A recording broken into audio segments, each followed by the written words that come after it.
In this video, I am going to explain how to write average rate of a reaction. Consider a reaction CO plus Cl2 gives COCl2. CO plus Cl2 carbon monoxide plus chlorine ಏನಾಗಿರುತ್ತೆ reactant ಆಗಿರುತ್ತೆ COCl2 ಏನಾಗಿರುತ್ತೆ ಇಲ್ಲಿ product ಆಗಿರುತ್ತೆ. So average rate of a ರಿಯಾಕ್ಷನ್ನ ಬರೆಯೋದಕ್ಕಿಂತ ಮುಂಚೆ first ನಾವು rate of a reaction with respect to reactant and rate of a reaction with respect to ಪ್ರಾಡಕ್ಟ್ನ ಬರೆಯೋಣ. Okay, so rate of a ರಿಯಾಕ್ಷನ್ನ ನಾವು ಹೇಗೆ ಎಕ್ಸ್ಪ್ಲೇನ್ ಮಾಡ್ತೀವಿ? Either decrease in concentration of the reactant or increase in concentration of the product. So on basis of this ನಾವು rate of a ರಿಯಾಕ್ಷನ್ನ explain ಮಾಡ್ತೀವಿ. Decrease in concentration of the ರಿಯಾಕ್ಟೆಂಟ್ನ ನಾವು disappearance of reactant ಅಂತಲೂ ಹೇಳ್ಬೋದು. Increase in concentration of the product ನಾವು appearance of product ಅಂತಲೂ ಹೇಳ್ಬೋದು. ಸೊ ಇದನ್ನ ನಾನು ಲಾಸ್ಟ್ ವೀಡಿಯೋದಲ್ಲಿ ಇದೆಲ್ಲ ಎಕ್ಸ್ಪ್ಲೈನ್ ಮಾಡಿದ್ದೀನಿ. ಓಕೆ, ಸೊ ಫಸ್ಟ್ ರಿಯಾಕ್ಟೆಂಟ್ಗೆ ಬರೆಯೋಣ, ನೆಕ್ಸ್ಟ್ ನಾವು ಪ್ರಾಡಕ್ಟ್ಗೆ ಬರೆಯೋಣ. So rate of disappearance of CO ಇಲ್ಲಿ ರಿಯಾಕ್ಟೆಂಟ್ ಆಗಿರುತ್ತೆ ಈಸ್ ಈಕ್ವಲ್ ಟು ಮೈನಸ್ ಏನು ಇಂಡಿಕೇಟ್ ಮಾಡುತ್ತೆ? Decrease in concentration of the ರಿಯಾಕ್ಟೆಂಟ್ನ ಪ್ರೆಸೆಂಟ್ ಮಾಡುತ್ತೆ. Or rate never be negative, to make that positive we should multiply by negative ಅಂತಲೂ ಹೇಳ್ತೀವಿ ಅಲ್ವಾ. So minus del concentration of CO divided by delta T. Rate of disappearance of Cl2 is equal to del concentration of Cl2 divided by delta T. Next ಪ್ರಾಡಕ್ಟ್ಗೆ ಬರೆಯೋಣ. Rate of appearance of COCl2 ಇಲ್ಲಿ product ಆಗಿರೋದ್ರಿಂದ plus del concentration of COCl2 divided by delta T. So well writing rate of a reaction with respect to reactant ಮತ್ತು ಪ್ರಾಡಕ್ಟ್ನ ಬರೀಬೇಕಾದ್ರೆ ನಾವಿಲ್ಲಿ ಸ್ಟೈಕ್ಯೋಮೆಟ್ರಿಕ್ ಕೋಫಿಷಿಯೆಂಟಿಂದ divide ಮಾಡಬಾರ್ದು. ಯಾವಾಗ ನಾವು ಆ್ಯಾವ್ರೇಜ್ ರೇಟ್ನ ಬರಿತೀವಿ ಆವಾಗ ಮಾತ್ರ ನಾವೇನು ಮಾಡ್ತೀವಿ? ಸ್ಟೈಕ್ಯೋಮೆಟ್ರಿಕ್ ಕೋಫಿಷಿಯೆಂಟಿಂದ ಡಿವೈಡ್ ಮಾಡ್ತೀವಿ. So average rate is equal to minus del concentration of CO by delta T is equal to minus del concentration of Cl2 by delta T is equal to del concentration of COCl2 divided by delta T. ಇಲ್ಲಿ stoichiometric coefficient all the compounds have same one stoichiometric coefficient ಆಗಿರೋದ್ರಿಂದ ಇಲ್ಲಿ ನಾವು ಒನ್ನಿಂದ divide ಮಾಡಿಲ್ಲ, that is understood. ನೀವು ಬೇಕಾದರೆ 1 ಅಂತ ಬರಿಬೋದು. ಈಗ 1/1 ಇಲ್ಲಿ 1/1 ಆ್ಯಂಡ್ 1/1 ಅಂತ ಬರಿಬೋದು. ಓಕೆ, ಸೊ ಸ್ಟೈಕ್ಯೋಮೆಟ್ರಿಕ್ ಕೋಫಿಷಿಯೆಂಟ್ ಏನಾದರೂ ಚೇಂಜ್ ಆದರೆ so how to write average rate of a reaction? First again rate of disappearance of reactant ಬರೆಯೋಣ, ಆಮೇಲೆ ಅಪಿರೆನ್ಸ್ ಆಫ್ ಪ್ರಾಡಕ್ಟ್ನ ಬರೆಯೋಣ. Rate of disappearance of N2 is equal to minus del concentration of N2 divided by delta T. Rate of disappearance of H2 is equal to minus del concentration of H2 by delta T. Rate of appearance of NH3 is equal to del concentration of NH3 by delta T. So ಇಲ್ಲಿ ನಾವು stoichiometric ಕೋಫಿಷಿಯೆಂಟಿಂದ divide ಮಾಡಬಾರ್ದು. So next well we writing average rate of a reaction minus ಇಲ್ಲಿ ನೋಡಿ stoichiometric coefficient 1 ಇದೆ, so it's not necessary to mention here. Minus del concentration of N2 divided by delta T is equal to ಇಲ್ಲಿ stoichiometric ಕೋಫಿಷಿಯೆಂಟ್ ಏನಿದೆ 3 ಇದೆ. So ಅದನ್ನ ನೀವೇನು ಮಾಡಿ 3ನ ಡಿನಾಮಿನೇಟರ್ಗೆ ಬರೀರಿ 1/3. ಸೊ ಇದು ರಿಯಾಕ್ಟೆಂಟ್ ಆಗಿರೋದ್ರಿಂದ ಇಲ್ಲಿ ನೆಗೆಟಿವ್ನ ಮೆನ್ಷನ್ ಮಾಡ್ತೀವಿ.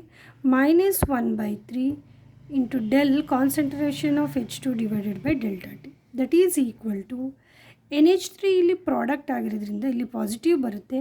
ಸ್ಟೈಕ್ಯೋಮೆಟ್ರಿಕ್ ಕೋಫಿಷಿಯೆಂಟ್ ಏನಿದೆ ಇಲ್ಲಿ 2 ಇದೆ.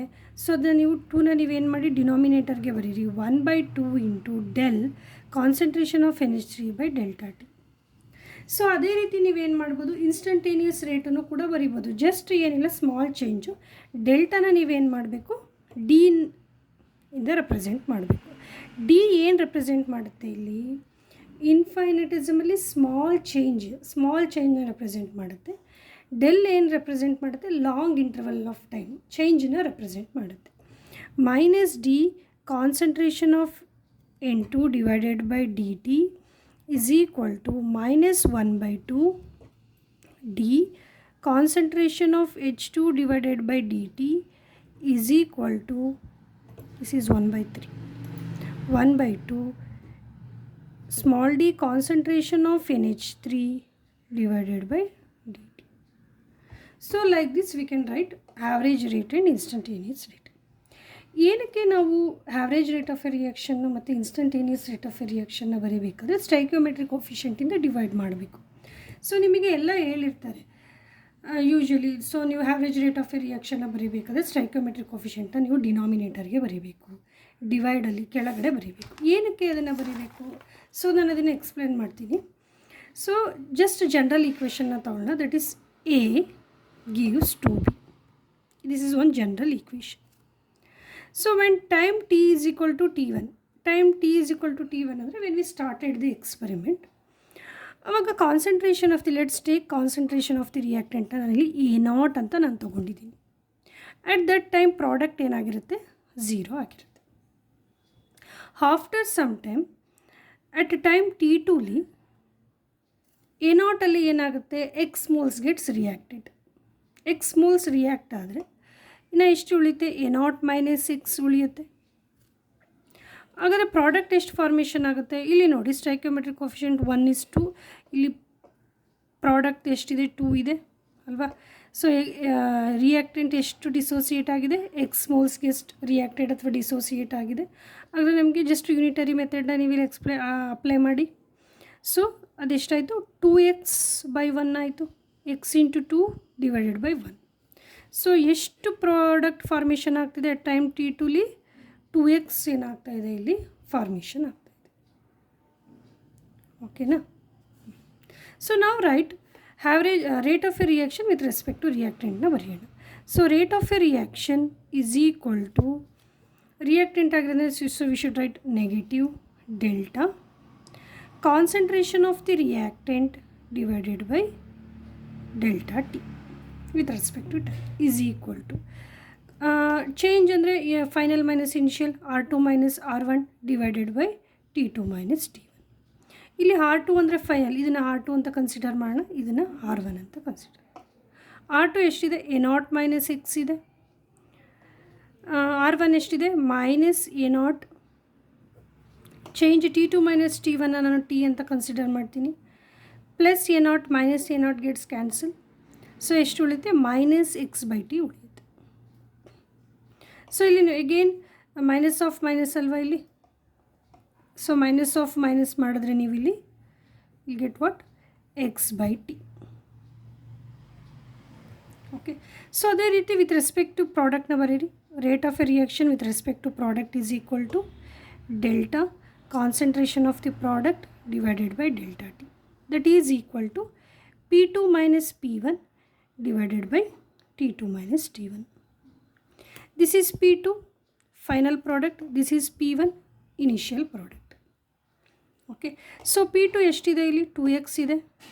P1 ಎಷ್ಟಿದೆ? 0 ಇದೆ. Divided by T2 minus T1 ನಾನು T ಅಂತ ಕನ್ಸಿಡರ್ ಮಾಡ್ತೀನಿ. That is equal to 2x/T.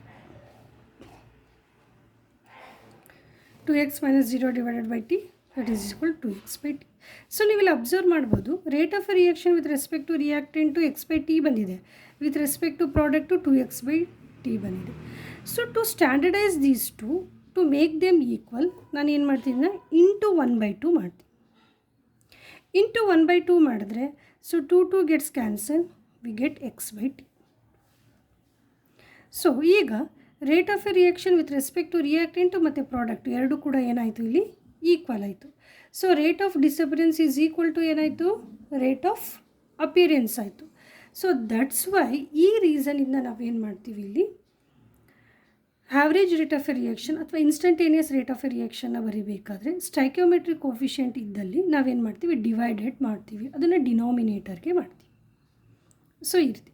So that's Y ಇದಕ್ಕೆ ನಾನು ಏನಂತ ಬರಿತೀನಿ ಈಗ? Minus average rate is equal to, this is the reactant, minus del concentration of the A divided by del T is equal to stoichiometric coefficient ಏನಿದೆ? 2 ಇದೆ. ಇಲ್ಲಿ ನೋಡಿ 1/2 ಮಾಡಿದ್ದೀನಿ. ಸೊ 1/2 ಇದು ನಾನು 1/2 ಇಂದ ಡಿವೈಡು ಮಾಡಿದ್ದೀನಿ. ಸೊ ಇಲ್ಲಿ 2 ಕೂಡ ಇದೆ. So 1/2 into concentration of product divided by delta T. So this is the reason we should divide the stoichiometric we should divided by stoichiometric coefficient while writing average rate of a reaction. So ನಿಮ್ಗೆ ಇದು concept ಅರ್ಥ ಆಯಿತು ಅಂತ ಅನ್ಕೋತೀನಿ. So this is, ನೀವು ಯಾವುದೇ ರಿಯಾಕ್ಷನ್ನ ತೊಗೊಂಡು ಅಲ್ಲಿ ಸ್ಟೈಕೋಮೆಟ್ರಿಕ್ ಕೋಫಿಷಿಯಂಟ್ ಇದ್ದರೆ ನೀವೇನು ಮಾಡಬೇಕು, ಅಲ್ಲಿ ಅದನ್ನ ಡಿವೈಡೆಡ್ ಬೈ ಮಾಡಬೇಕು. Okay, thank you.